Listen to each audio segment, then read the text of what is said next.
aunque ya vimos parte de la propiciación, pero vamos a terminar de ver aquí como un punto separado.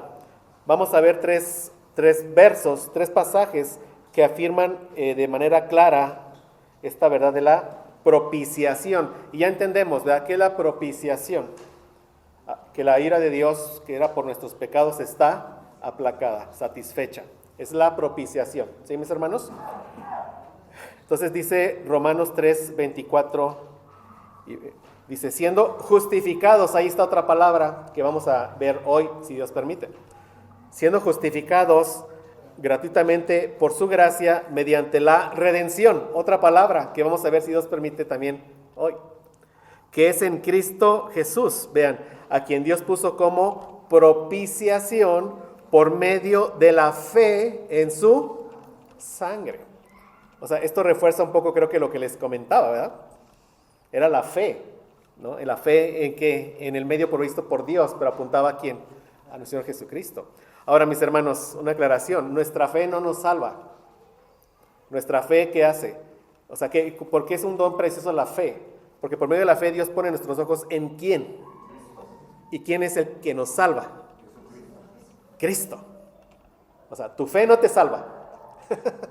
Pero esa era la fe para que pongas tus ojos en ¿quién? El que te salvó y te salva y te sigue salvando. ¿Quién es? Tu Señor Jesucristo. Bueno, para manifestar su justicia a causa de haber pasado por alto en su paciencia los pecados pasados. Es decir, ¿por qué varios habían sido salvos Antiguo Testamento si Cristo no había muerto? Pero ya cuando muere Cristo, Él manifiesta que es el justo y el que justifica. ¿Verdad? Por eso es lo que dice después Romanos. Bueno, pero es un texto ¿de qué? De la propiciación. Primera de Juan 2, 1 y 2. Hijitos míos, estas cosas os escribo para que no pequéis. Y si alguno hubiere pecado, abogado tenemos para con el Padre, a Jesucristo el justo. Y Él es la propiciación por nuestros pecados. Él es el que quita la ira de Dios sobre nosotros, porque cayó de nuevo sobre Él. Y agrega, y no solamente por los nuestros, sino también por los de todo el mundo. ¿Cómo entendemos esta frase? Hay dos formas de entenderla. Bueno, hay varias maneras, pero digamos, vamos a hablar de dos formas. Una incorrecta y una que es correcta. Si entendemos esto como que Cristo propició por los pecados de todas las personas, de todo el mundo, eso es una salvación que es universal. Y no creemos una salvación universal. Digo, ¿dónde está Caín? ¿Dónde está Faraón? ¿Dónde está Judas? Etcétera. Es una forma incorrecta de entenderla. Otra forma es arminiana, no la quiero decir, hemos hablado de ella. Pero la forma correcta, ¿cuál es? Que los judíos pensaban que la salvación era solamente de ellos, de los judíos. Y los apóstoles los estaban instruyendo ¿en qué? En que Cristo vino a cumplir la promesa dada a Abraham en Génesis 12, del 1 al 3. ¿Y cuál era la promesa? Una tierra de descendencia. ¿Pero qué dice Génesis 12, 3? Y en ti serán benditas todas las naciones de la tierra. O sea, un descendiente tuyo vendrá y traerá bendición a personas de toda lengua, tribu, pueblo y nación. ¿A personas de qué? De todo el mundo. O sea, desde ahí ya estaba anunciada la salvación que iba a llegar a cada rincón del planeta. O sea, personas de todos los pueblos, de todas las tribus serán salvas. Pero no quiere decir de que todas las personas de todo el planeta, de todos los tiempos serán salvos. ¿Eso qué es? Salvación que es ¿qué? Universal. Eso es una herejía. Eso no es cierto. Entonces, ¿cómo tenemos que entender este pasaje? Cuando dice, no solamente por los nuestros, sino también porque por los de todo el mundo. Él vino ¿qué? A propiciar la ira de Dios para personas que va a salvar. ¿De dónde? De Durango, Zacatecas, Mazatlán, Michoacán, Chihuahua, Puebla, México, Guadalajara y agréguele. Amén. Ok. 1 Juan 4:10. En esto consiste el amor. No en que nosotros hayamos amado a Dios, sino en que Él nos amó a nosotros. ¿Y cómo vemos el amor de Dios por nosotros? O sea, aquí el apóstol Juan nos está diciendo, no hay otra manera de que tú veas el amor de Dios por ti. La manera de verlo es entendiendo esto, entendiendo que envió a su Hijo en propiciación por nuestros pecados. Ahí es donde conocemos realmente el amor de Dios por nosotros, porque entregó lo que más ama, que su propio Hijo, para su ira descargar en Él, y así el Hijo es nuestra propiciación. Así conocemos el amor de Dios por nosotros. Amén. Entonces, de nuevo, propiciar a alguien alude a pacificar su ira. Y la propiciación es necesaria porque el pecado despierta la ira de Dios. Y quien hace la propiciación es Dios mismo. Y esta es la gloria de nuestro Dios trino. Dios el Padre, ¿verdad?, es el que está irado con nosotros. Y Dios el Hijo es el que propicia la ira de Dios porque por nuestros pecados. Pero vean, el que tendrá juicio sobre todas las naciones paganas, ¿quién es? El Hijo. El Hijo. Él vino como un cordero y Él vendrá como ¿qué? Como un león a traer juicio. ¿Pero sobre quiénes? Sobre todos los que a Él le rechazaron.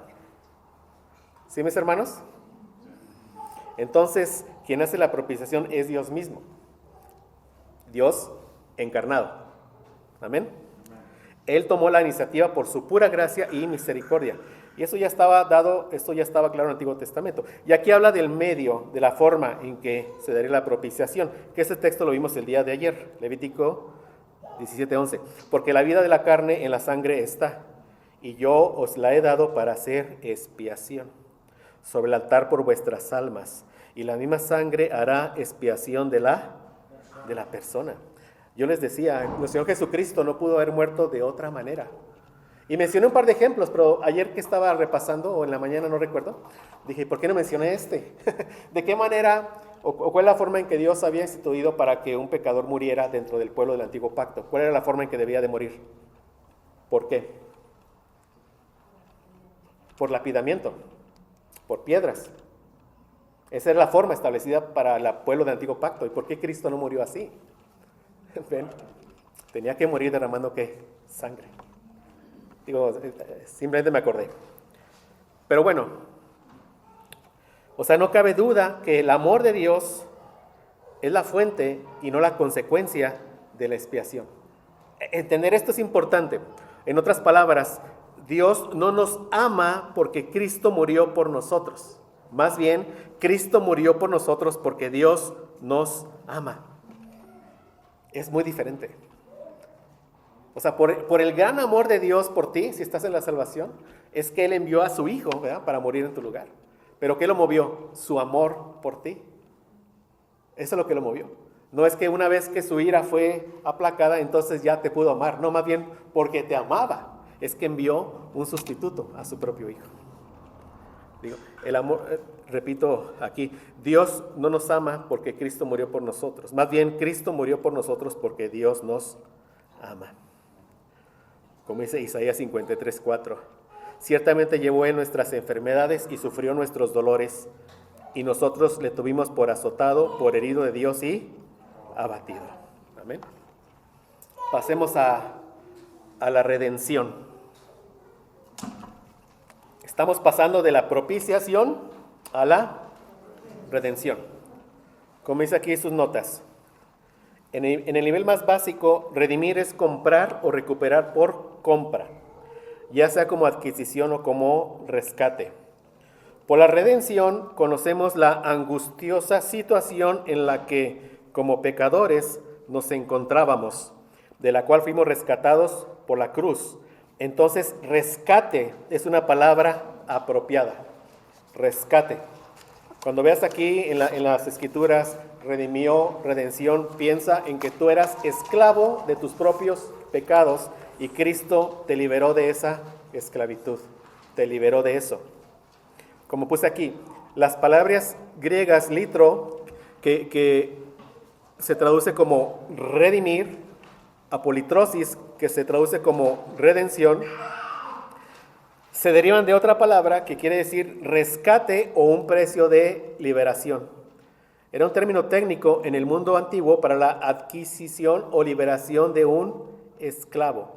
Esta se refería a un proceso que comprende la liberación mediante pago de un precio de rescate. Marcos 10:45. porque el Hijo del Hombre no vino para ser servido, sino para servir y para dar su vida en rescate por muchos. Pero ¿rescate de qué? De lo que Cristo nos ha rescatado es de una esclavitud moral, de nuestros propios pecados. Juan 8:34. Jesús le respondió, de cierto os digo, que todo aquel que hace pecado, esclavo es del pecado. Entonces ve, si estamos en Cristo, amén, los que estemos en Cristo, es solo porque Cristo fue al mercado de esclavos, te encontró ahí y ahí pagó el precio requerido por tu rescate. Y el precio requerido por tu rescate era su propia vida. Pero Él fue por ti, Él fue a sacarte de esa esclavitud. Entonces, de nuevo, esta cuestión de que Cristo murió para hacer posible la salvación, que es incorrecto, ¿cómo la entenderíamos? Imagínate ahí, no sé, miles de esclavos con los grilletes en los pies. Es como si hubiera llegado el Señor Jesús y hubiera desatado todos los grilletes y hubiera dicho, ahora sí, sálvese el que quiera. ¿Sí me explico? Esa idea es una idea que no va y que choca con la definición bíblica de lo que estamos estudiando, que era la redención. Venía una persona y iba por un esclavo, y ¿qué decía? ¿Cuánto por el esclavo? Tanto. Pagaba, ¿y qué hacía? ¿Lo dejaba o se lo llevaba?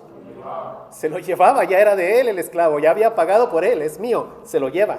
Ahora ese esclavo era de esclavo de lo que sea y pasaba a ser esclavo ¿de quién?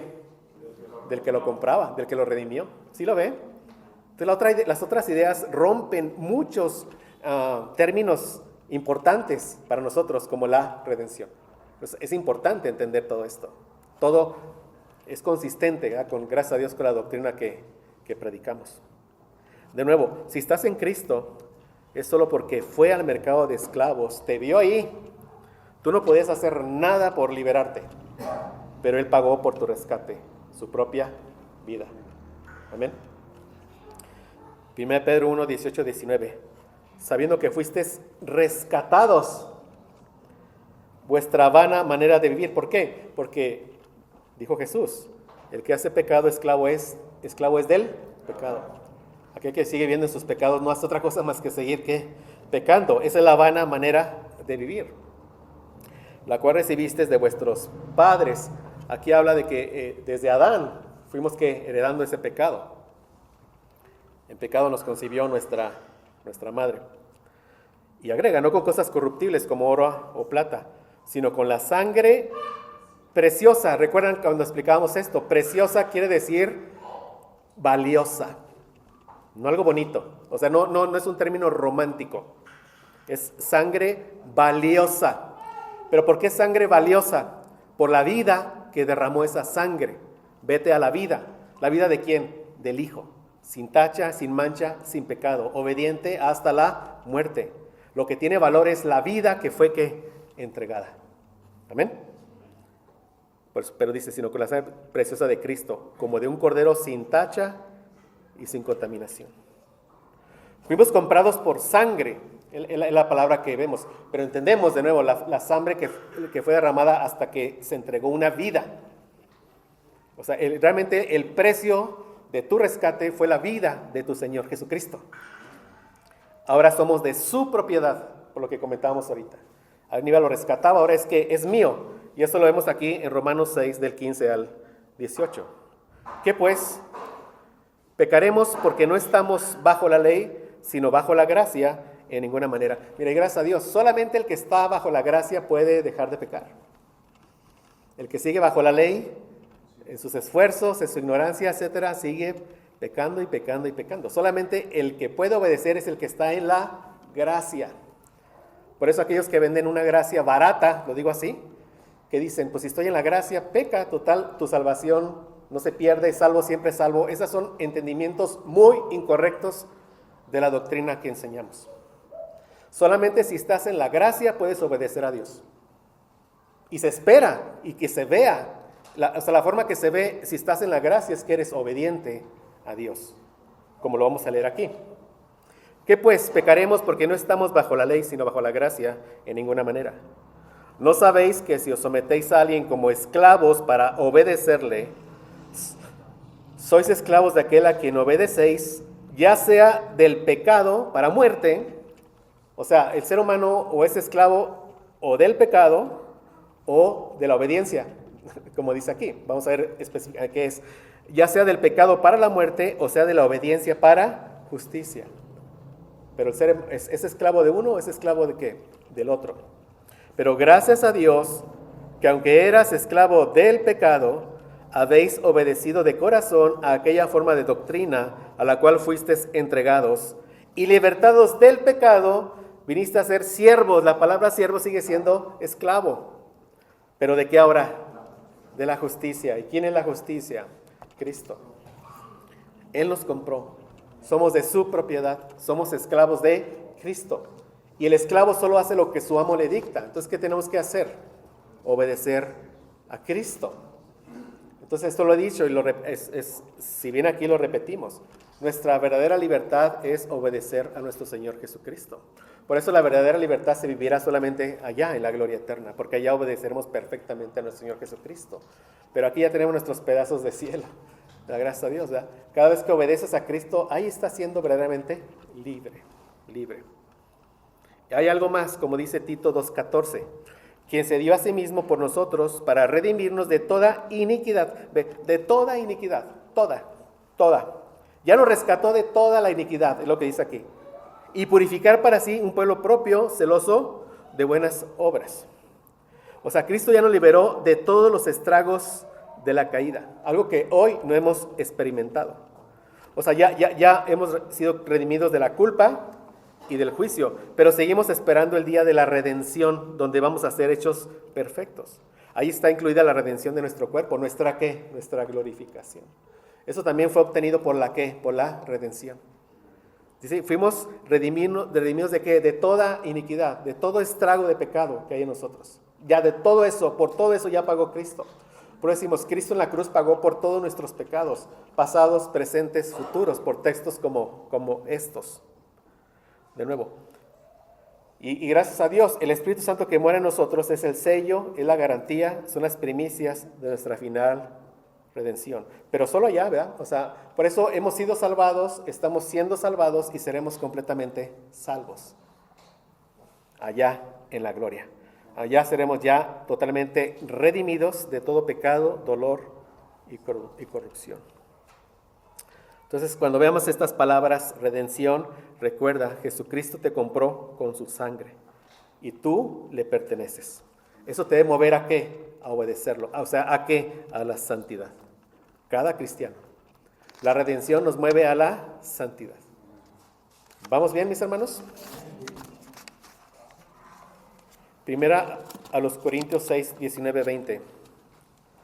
Y esto es en el contexto de pecados sexuales. ¿O ignoráis que vuestro cuerpo es templo del Espíritu Santo, el cual está en vosotros, el cual tenéis de Dios, y que no sois vuestros?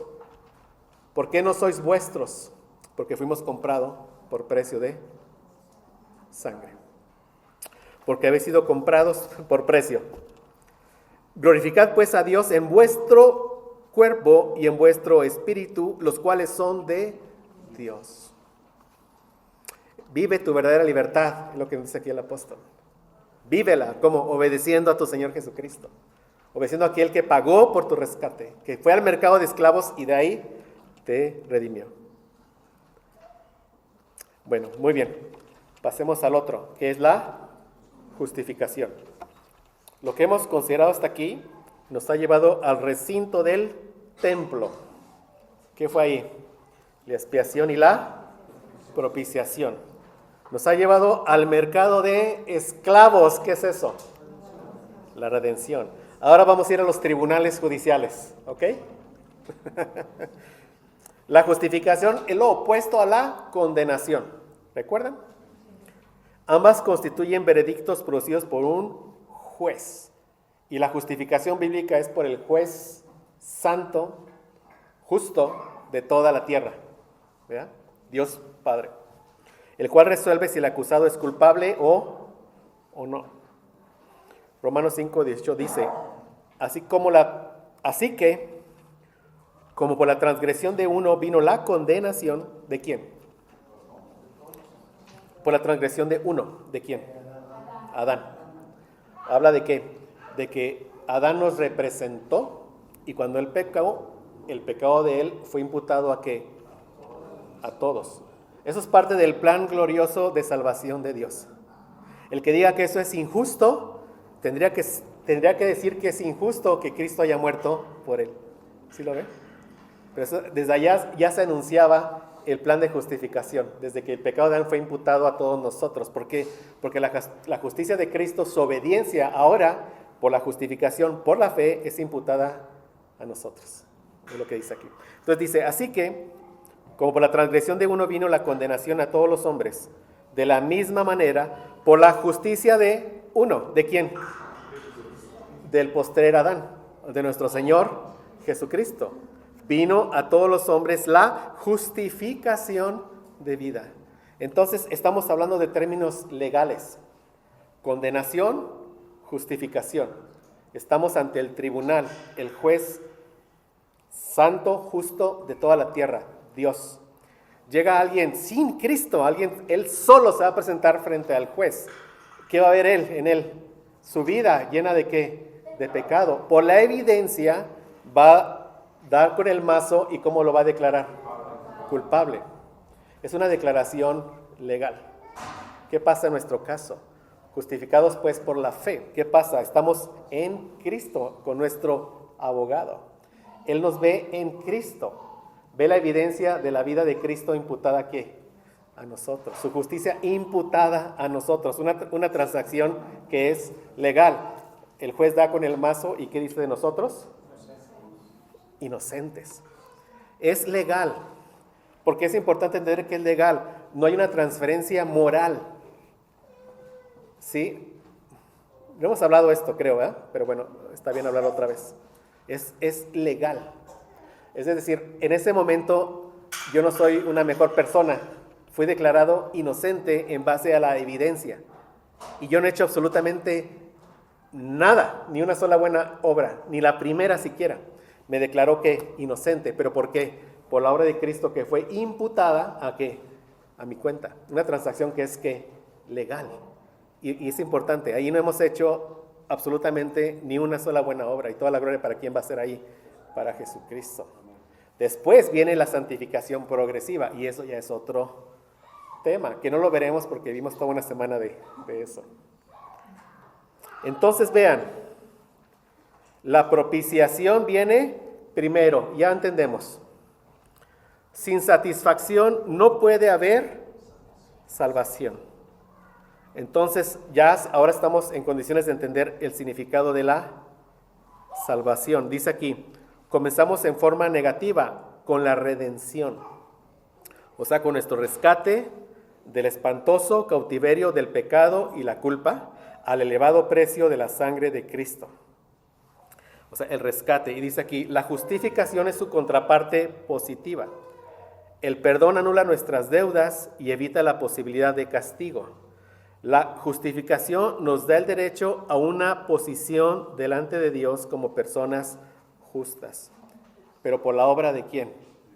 De Cristo. Solo recuerda, justificación, términos legales, tribunal, declaración legal y real.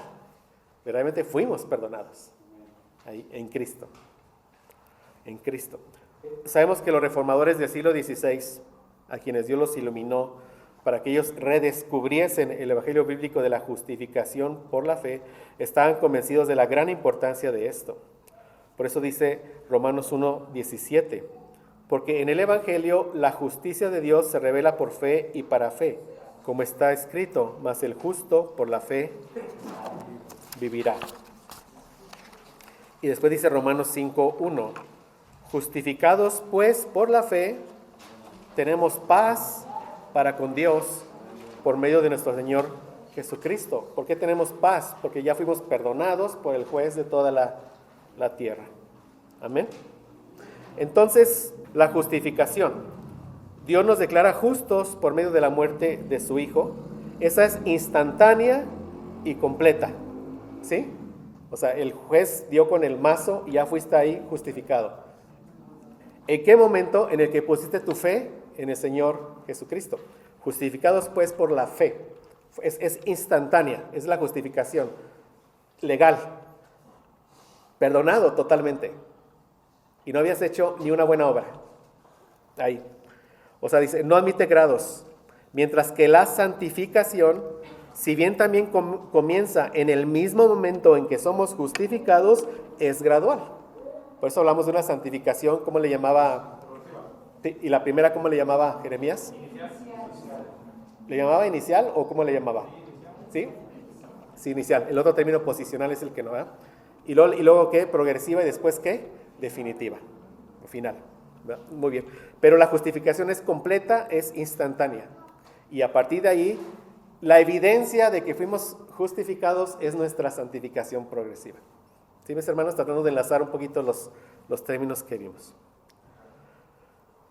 Aquí dice, por otro lado, la regeneración no es un aspecto de la justificación. ¿Qué es la regeneración? Y gracias a Dios ya dimos un mensaje de Juan 3, desde el 1 hasta el 14 o al 15. ¿Qué es la regeneración? El nuevo nacimiento. Una obra que es de Dios, una obra soberana por su Espíritu Santo. ¿Cuándo? Cuando el Evangelio está siendo predicado. Él trae nueva vida. ¿Y cuál es nuestro primer aliento de nueva vida? La fe.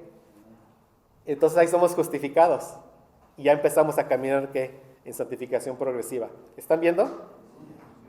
¿Sí, mis hermanos? Si lo hacen para animarme, gracias. ¿No? Entonces, la obra de regeneración del Espíritu Santo y la obra de justificación por el Hijo no se pueden separar. O sea, ahí son, aunque hay una causa y un efecto, pero son ahí al instante. ¿Y para qué es todo esto? Para que cuando leas pasajes como este, como Tito 3, 4, 7, puedas ver todo lo que Dios hizo para ti.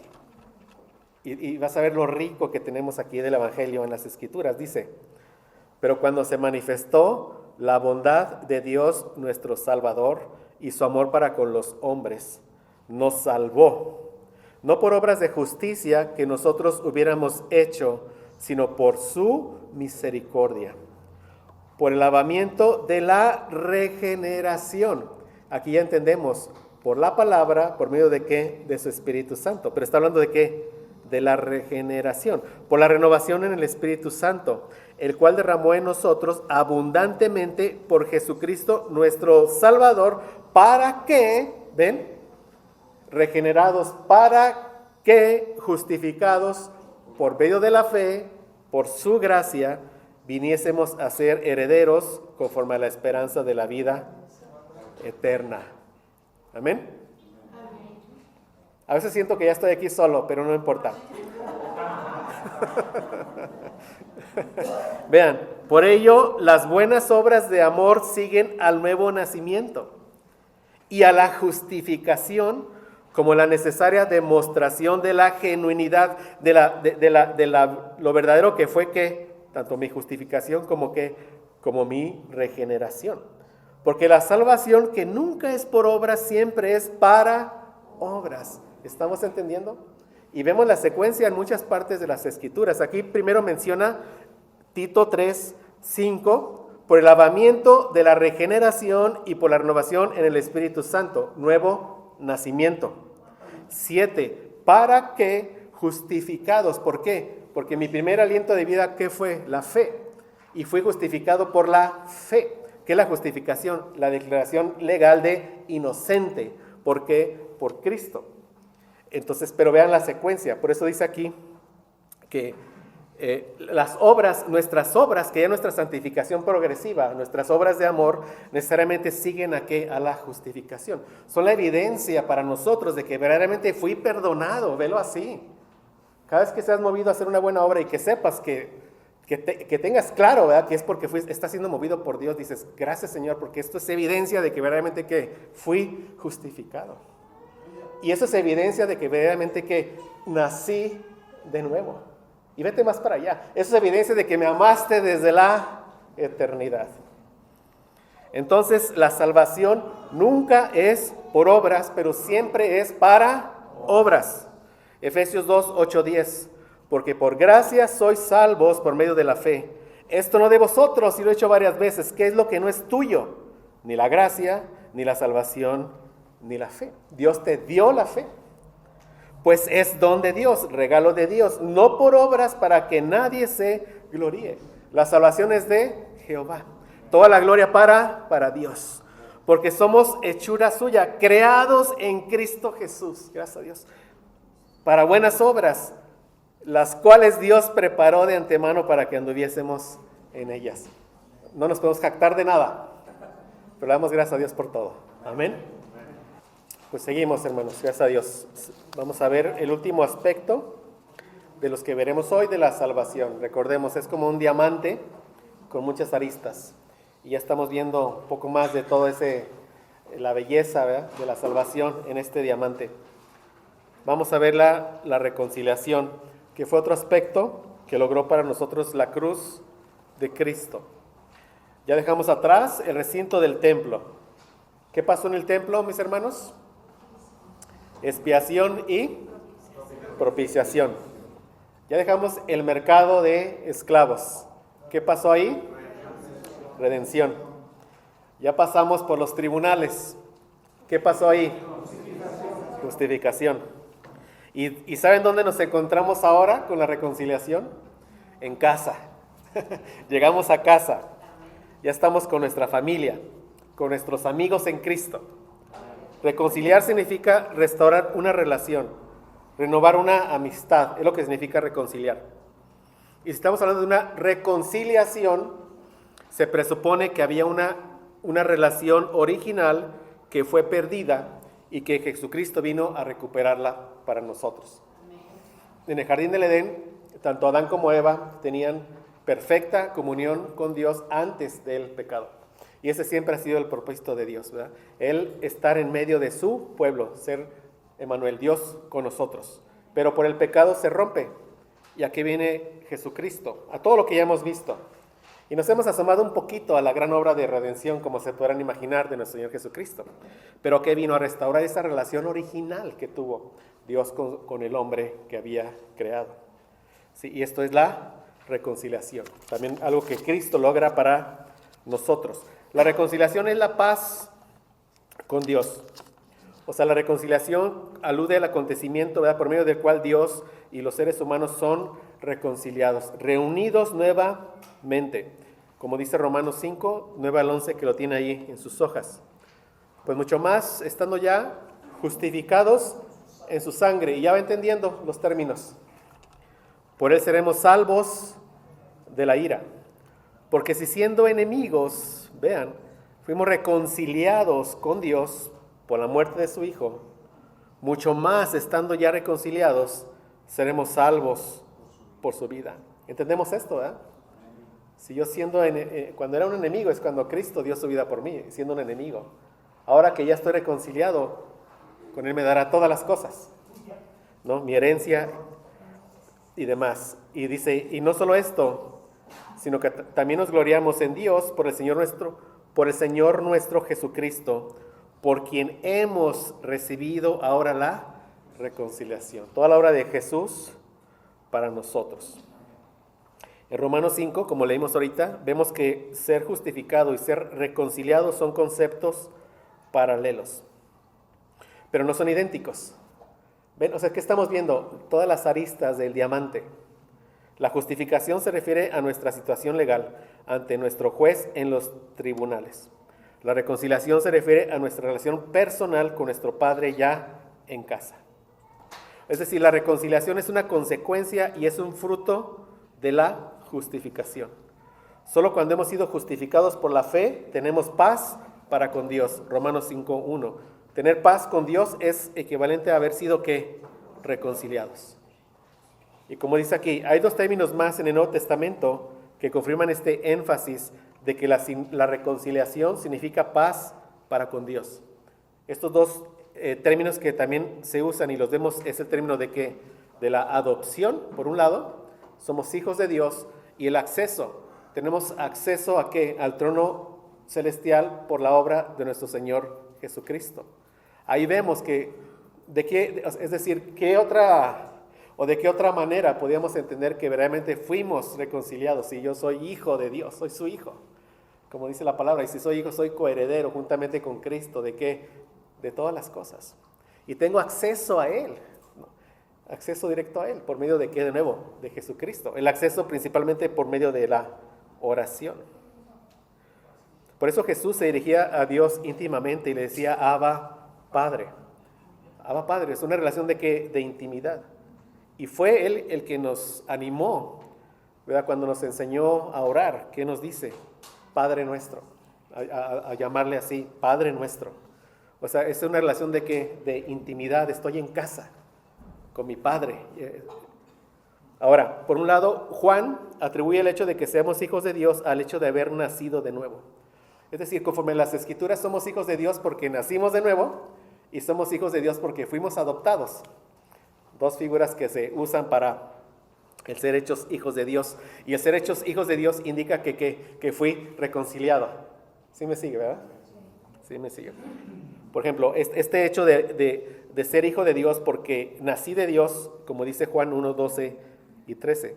Mas a todos los que le recibieron, a los que creen en su nombre, les dio potestad de ser hechos hijos de Dios, los cuales no son engendrados de sangre, ni voluntad de carne, ni voluntad de varón, sino ¿de quién? De Dios. Habla de la obra soberana de Dios en nuestra salvación. Por su voluntad es que somos, ¿qué? Sus hijos. O también dice en 1 Juan 3:1, y a mí me llama la atención el asombro con que lo expresa aquí el apóstol. Yo no veo su cara cuando estaba escribiendo aquí, pero el asombro dice, mirad cuál amor nos ha dado el Padre. O sea, ve cuánto amor tiene tu Padre por ti. ¿Por qué? Dice, para que seamos llamados hijos de Dios.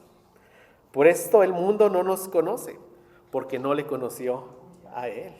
Hijos de Dios, eso es lo que somos. Ya estamos en casa. Amén. Ya fuimos reconciliados, es lo que estamos viendo. 1 Juan 3, 9 y 10. Todo aquel que es nacido de Dios.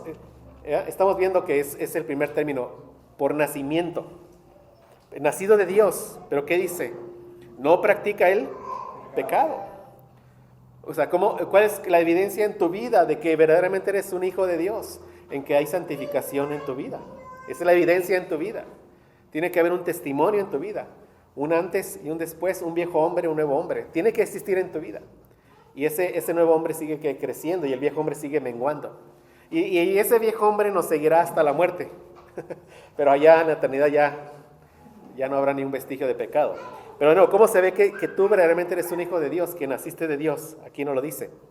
Todo aquel que es nacido de Dios no practica el pecado, porque la simiente de Dios permanece en él y no puede pecar porque es nacido de Dios. Claro que aquí no se refiere, como hemos también creo que explicado, a que no se refiere que ya no pequemos absolutamente nada, porque el mismo Juan nos dice en su misma epístola que aquel que dice que no tiene pecado es mentiroso. O sea, pero habla de practicar el pecado.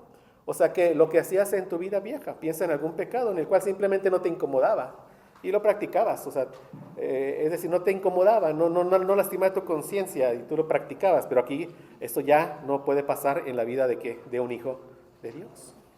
¿Sigue habiendo pecado? Sí, pero no práctica de pecado, es lo que dice aquí.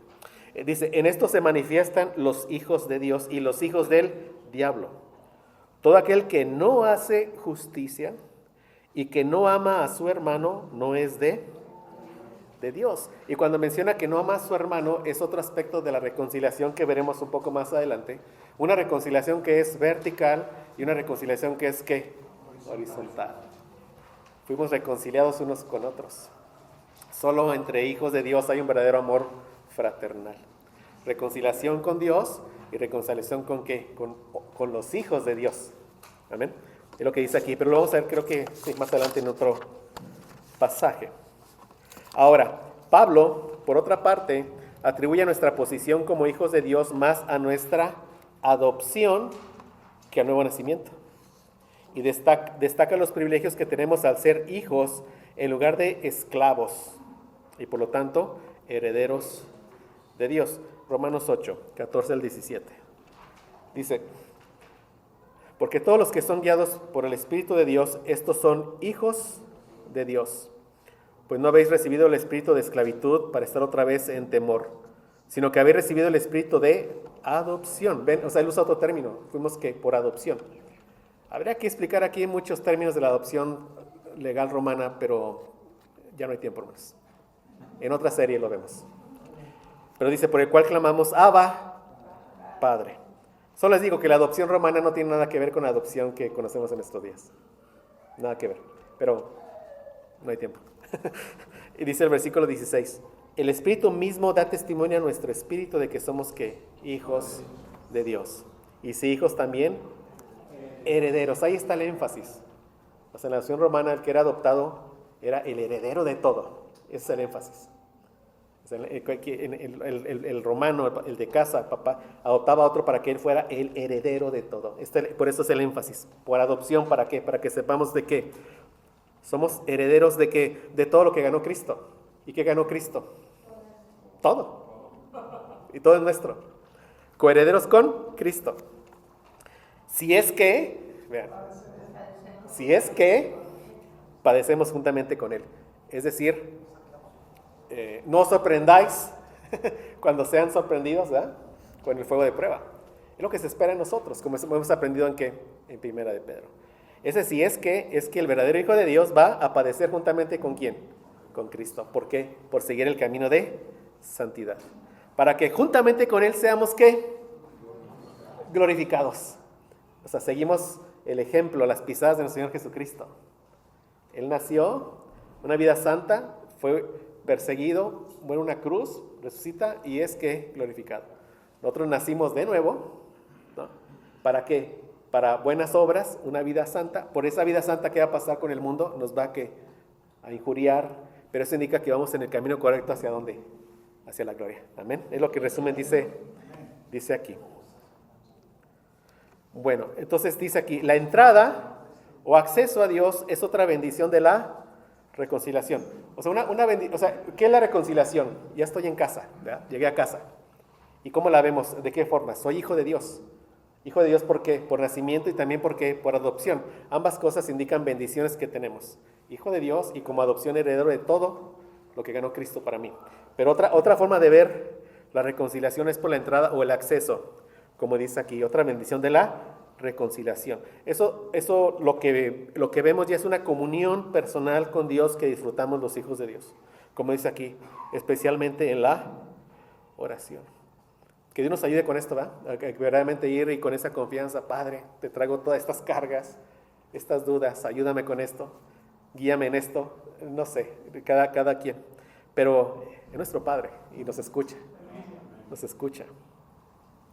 Entonces, dice, 2 veces Pablo reúne las expresiones acceso o entrada y paz para con Dios. Y leemos aquí un texto, Romanos 5, 1 y 2. Justificados pues por la fe, tenemos paz para con Dios, por medio de nuestro Señor Jesucristo, por quien también tenemos entrada por la fe a esta gracia en la cual estamos firmes y nos gloriamos en la esperanza de la gloria de Dios. O sea, habla de una entrada, un acceso a nuestro Padre Celestial. Es el énfasis que nos está dando aquí el texto. Y dice aquí, en otro texto en Efesios, explica este acceso como una experiencia de nuestro Dios Trino. Tenemos acceso al Padre por medio del Hijo, por el Espíritu Santo. Por el Espíritu Santo. Efesios 2, 17 y 18.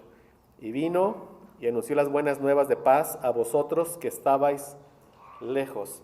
¿Quién? Nuestro Señor Jesucristo. ¿Por medio de quién?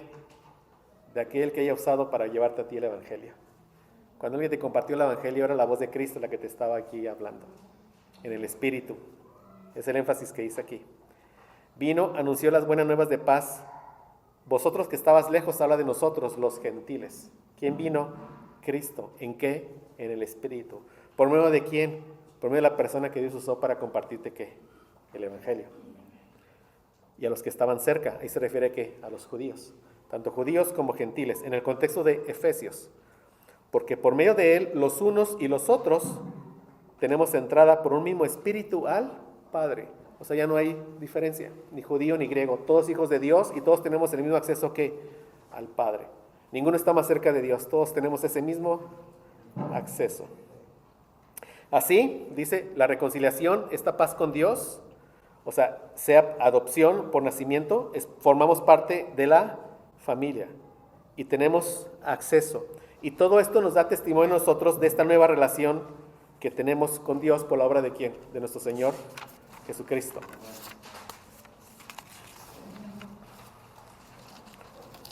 Y como decía, la reconciliación se ve primeramente ¿con quién?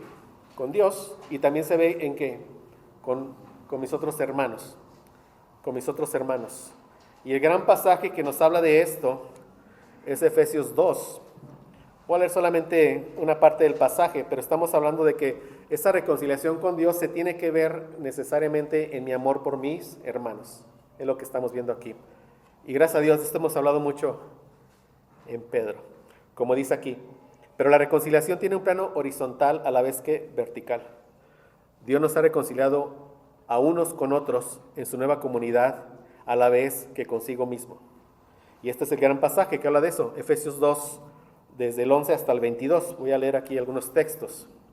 Y nos habla a nosotros, cuando dice Efesios 2:11. Por tanto, acordaos de que en otro tiempo vosotros, los gentiles, en cuanto a la carne, eras llamados incircuncisión por la llamada circuncisión. Y esto habla de un término despectivo. ¿Quién era la circuncisión? Los judíos. ¿Quién eran los incircuncisos? Los gentiles. Era un término de los incircuncisos, los pecadores, despectivo. Y dice, pero agrega, por la llamada circuncisión hecha con mano en la carne. Y ya Pedro nos dijo, si estás circuncidado en la carne y no obedeces, de nada sirve. ¿Verdad? ¿De qué es lo que sirve la circuncisión? ¿De qué? Del corazón. Pero nos dice a nosotros, en aquel tiempo estabas sin Cristo, alejados de la ciudadanía de Israel.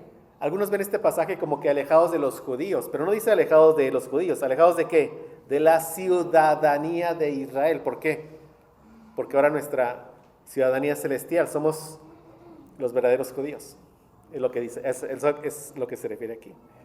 Ajenos a los pactos de la promesa, sin esperanza y sin Dios en el mundo. Pero ahora, cuando veas un pero ahora, vienen las bendiciones para nosotros. En Cristo Jesús, vosotros que en otro tiempo estabas lejos, habéis sido hechos cercanos por la sangre de Cristo, porque Él es nuestra paz, que de ambos pueblos hizo uno. En este caso, el contexto se refiere a que judíos y gentiles, pero ya se refiere a que ahora solo hay un solo pueblo de Dios. Ya no hay tal cosa como dos pueblos, o sea, solo hay un pueblo de Dios. El verdadero ¿qué? Israel. Efesios 2, 17 al 19. Y vino y anunció las buenas nuevas de paz a vosotros que estabas lejos y a los que estaban cerca, judíos y gentiles.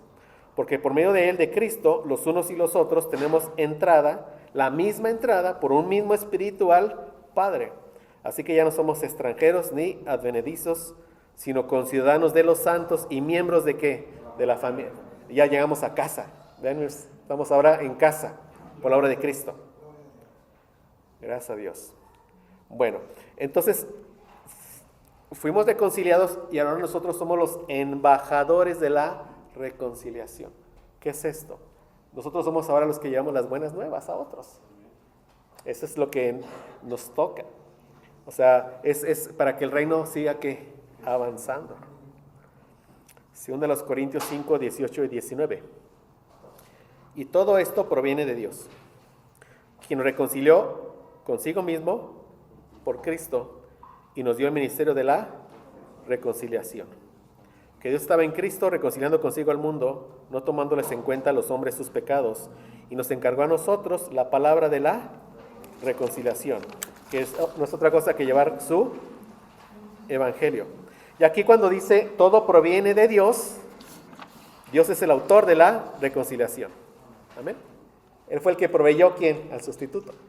Ya todo lo que hemos estado viendo. Como dice William Temple, supongo, dice, todo es de Dios. Lo único que hay de mi parte, con lo cual contribuyo a mi redención, es el pecado del cual necesito ser redimido. Aquellos que quieran decir, algo tuve que hacer, claro, ya hiciste mucho. ¿Qué hice? Ya has pecado mucho. Ya, esa es tu parte, ya. Ahora acepta la salvación. Así que somos embajadores en nombre de Cristo, somos sus representantes aquí en la tierra. Vean, como si Dios rogase por medio de nosotros. Os rogamos en nombre de Cristo reconciliados con Dios. Nosotros ahora somos los embajadores de la reconciliación. Tú no te preocupes ni te preguntes, ¿será escogido o no? No te preguntes. Lleva el Evangelio, así como dice aquí. Como si Dios rogase por medio de nosotros, os rogamos en nombre de Cristo, reconciliaos con Dios. Reconcíliate con Dios. Si alguien aquí no está seguro de salvación, reconcíliate con Dios. Digo que si algo has entendido de entre tantas cosas, la ira de Dios está sobre ti, la condenación está sobre ti. Pero ya viste toda la obra de nuestro sustituto. Si crees en el Señor Jesucristo, tendrás paz con Dios, porque serás justificado.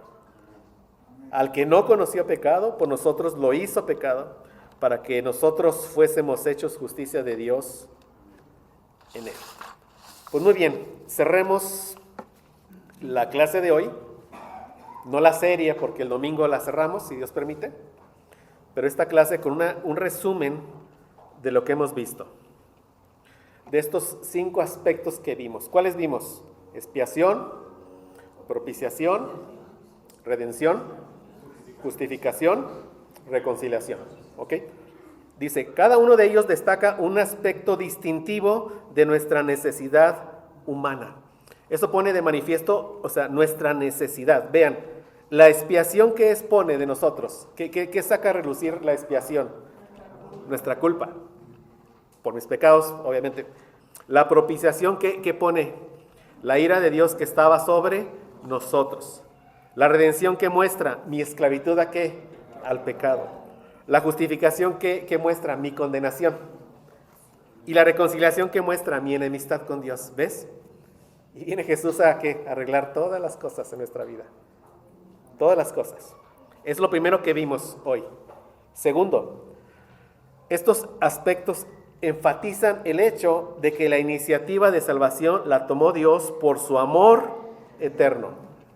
Es Dios quien ha provisto al sustituto, ¿cierto?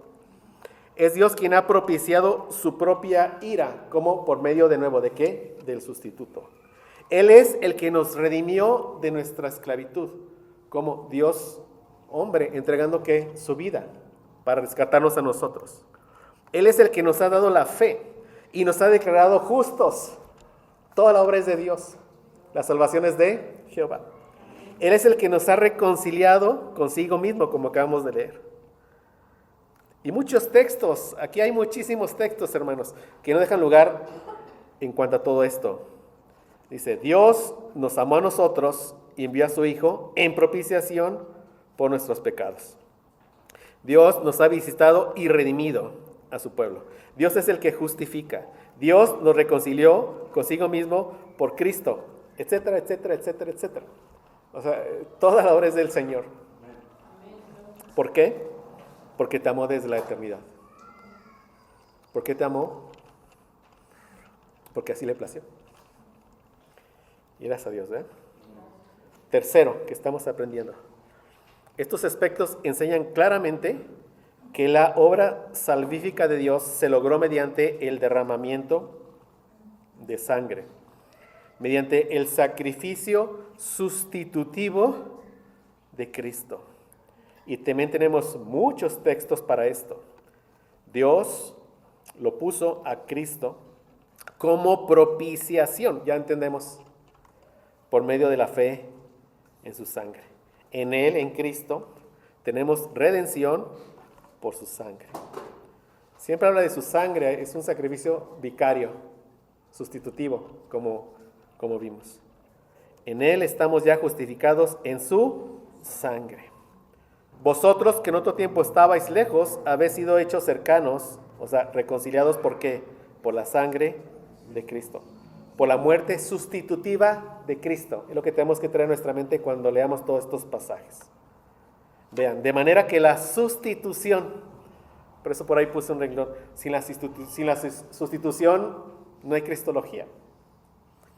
De manera que la sustitución es la esencia de cada uno de los aspectos de la salvación y el corazón mismo de la expiación. Recordemos, Gruden cómo define la expiación, como toda la obra de salvación que logró Cristo por su vida y por su muerte. Lo engloba todo ahí. Tratamos de verla un poquito para entenderla nosotros. Pero por eso dice, la sustitución es el corazón mismo de la expiación, entendiendo como de toda ¿qué? La salvación. Cristo murió en nuestro lugar. Amén. Si eso no hubiera sido, no podría haber expiación, ni propiciación, ni redención, ni justificación, ni reconciliación. Amén.